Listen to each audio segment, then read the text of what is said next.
Food కుమారి aunty వ్యవహారంపై ఏకంగా తెలంగాణ ప్రభుత్వం స్పందించింది. ఆంటీ షాపుపై వివాదంపై సీఎంఓ ట్వీట్ చేసింది. షాప్ మార్చే ఆలోచనను ప్రభుత్వం వెనక్కి తీసుకుంది. షాపును యథావిధిగా కొనసాగించాలని డీజీపీ ఎంఏయుడి అధికారులకు సీఎం రేవంత్ రెడ్డి ఆదేశించారు. గజం కేవలం 26,000 రూపాయలతో 165 గజాల భూమి కేవలం 52 లక్షలు మాత్రమే. అంతేకాదు, త్వరలో Kumari aunty food stall CM సందర్శిస్తారని సీఎంఓ తెలిపింది.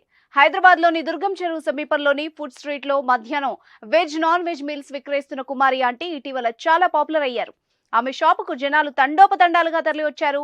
ఈ క్రమంలో ట్రాఫిక్ ఇబ్బందులు తలెత్తాయి. ఈ కారణంగా ఆమె షాపును పోలీసులు మంగళవారం మూసివేయించారు. దీంతో తీవ్ర ఆవేదన వ్యక్తం చేసింది. ఈ అంశంపై సోషల్ మీడియా వేదికగా పలువురు విమర్శలు చేశారు. అదేవిధంగా కుమారి ఆంటీకి అండగా నిలవాలని సెలబ్రిటీస్ సైతం ట్వీట్ చేశారు. దీంతో ఈ వివాదంపై తెలంగాణ సర్కార్ స్పందించింది. షాపు మూసివేయొద్దని సూచించింది. అలాగే రేవంత్ రెడ్డి కూడా షాపు వస్తానని మాట ఇవ్వడం ఇప్పుడు సంచలనమైంది. ఈ దెబ్బకు కుమారి ఆంటీ షాప్ బిజినెస్ డబుల్ అయ్యే అవకాశం ఉంది. తన పని తాను చేసుకుంటూ కష్టపడి జీవనం సాగిస్తున్న ఓ మహిళకు రేవంత్ రెడ్డి అండగా నిలబడ్డంపై ప్రశంసలు వస్తున్నాయి.